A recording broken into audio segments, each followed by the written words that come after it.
actually produced an album, the Bakersfield Brass, Buck Owens, for Buck Owens. And I played guitar, and Tommy played steel guitar.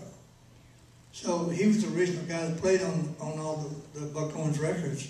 So when we did the Bakersfield Brass album, we had the same sound, man. My guitar, you couldn't even tell Buckaroo. We cut Buckaroo, and it sounded just like the record.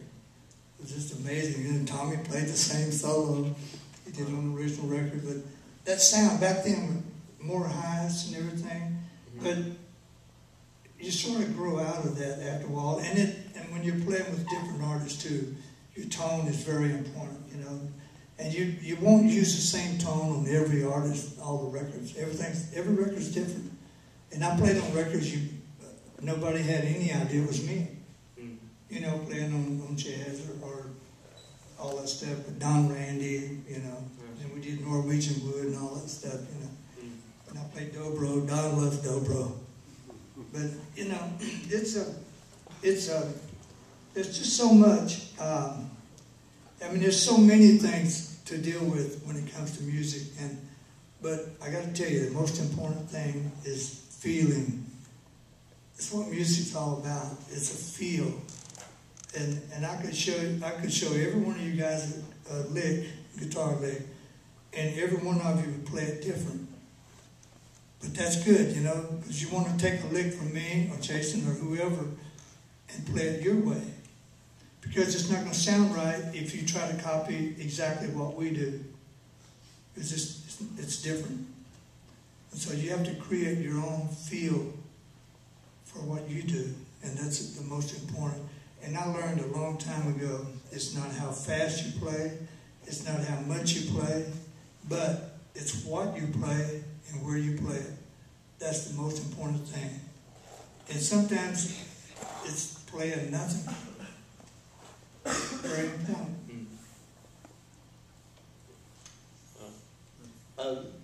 So can you talk about maybe some of these techniques that you do with the rolls and using open strings in your playing, and some of the pedal bends? Yeah, well, I don't do a lot of cross finger picking unless I have to, if I'm doing something I need to, but it's not really my normal thing. You know, like a lot of guys like to do a lot of like a Doyle Dykes or Tommy Emmanuel. I'm sure you guys have heard of those guys. They're not very good players, but they're pretty convincing. No, they're probably the greatest guitar players you'll ever hear. And you know, I haven't really heard Jason play yet, but we will. But anyway, these guys are great. I got to tell you, Tommy, when I met Tommy Emmanuel, I was on tour with John Denver in Australia.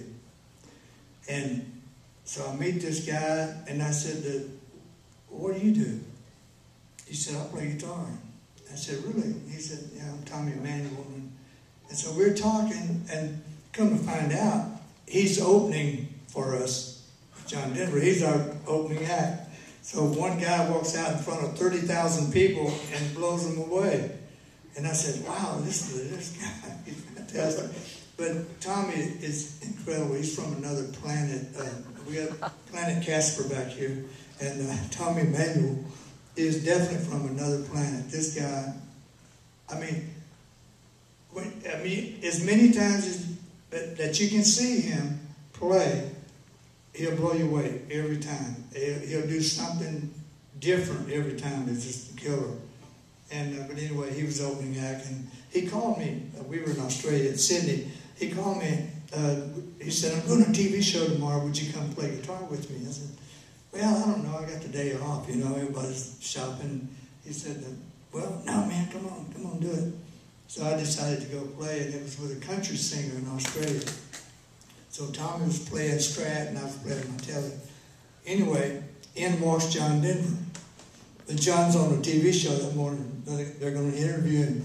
And John said, "Wow, what are you doing here?" And I said, "Well, I'm going to play with Tommy Emmanuel now. We're going to play with this country singer."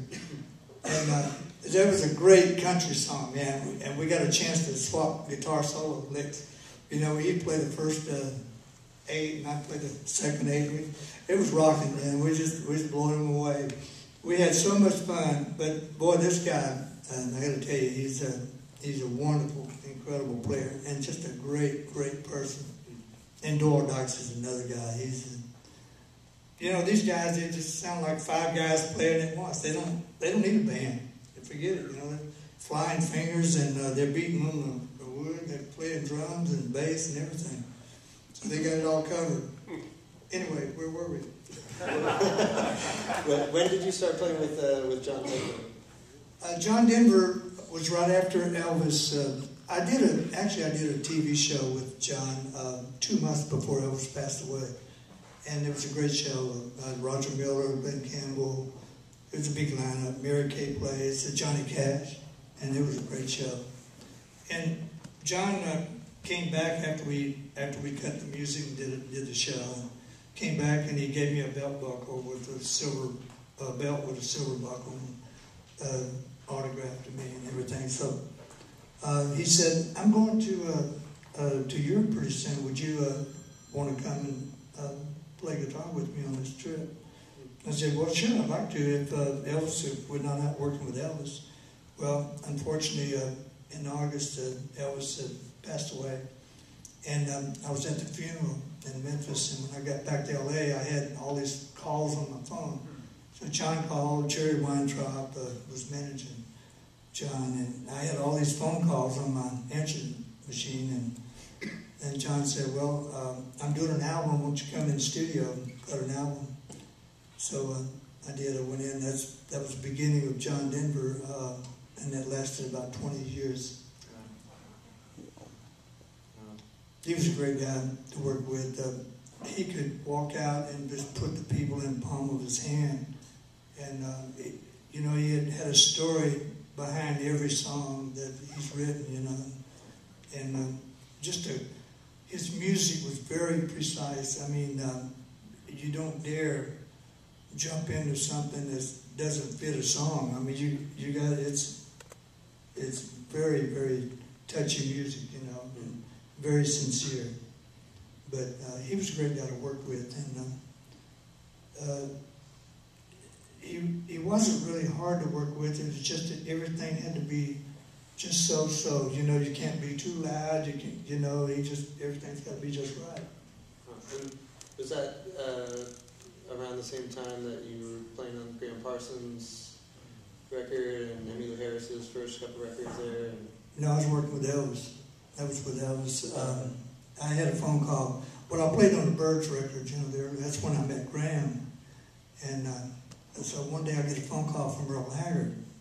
Merle called me and said, "James, you know this guy, Graham Parsons?" And I said, "Yeah, sure, I know Graham." And he said, "Well, is he an okay singer?" I said, "Yeah, he loves country music, and he's a good singer." And anyway, Graham and I, we would hang out and go out to Palomino Club and different places and jam. Every time he'd go to the club, he'd call me and want me to go play with him, you know. So anyway, we did a lot of that. And unfortunately, nothing really happened with Merle. It kind of faded away.